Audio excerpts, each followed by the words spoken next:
Depuis 1940, ces tombes australiennes et britanniques sont fleuries dans le cimetière de Ploudaniel.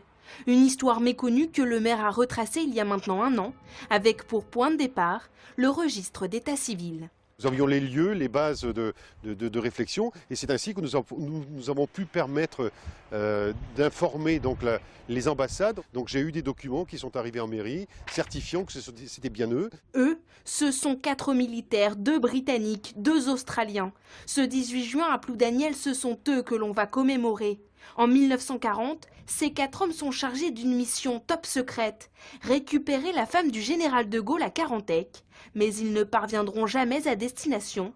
Ils vont se cracher dans un champ du lieu-dit Carbiquette. L'avion s'est écrasé en venant du nord et il a été retrouvé là à 5 h du matin, en feu le 18 juin. Il avait pour mission d'arriver à Carantec et nous sommes à plus de 30 km à vol d'oiseau par rapport à Carantec.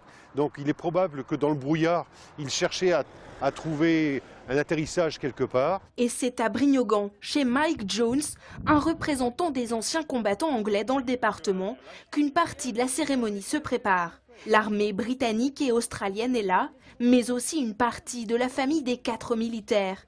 Chris Nowell est britannique. La veille, il s'est rendu pour la première fois sur la tombe de son père. J'en sais très peu sur sa mort. Ma mère ne m'en a jamais trop dit, à part que mon père a été tué au combat et qu'il est enterré quelque part près de Brest. C'est la première fois que je peux venir ici et revoir sa tombe.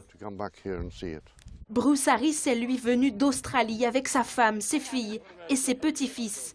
Là-bas, son père et John Bell sont reconnus comme les 2 premières victimes australiennes de la Seconde Guerre mondiale. Une reconnaissance en Australie, mais cette cérémonie en France le touche particulièrement.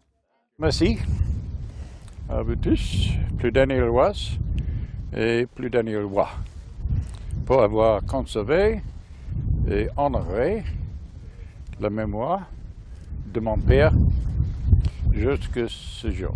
Les 4 tombes de Ploudaniel ne seront plus jamais celles d'inconnus. L'histoire de ce crash du début de la guerre est résolue.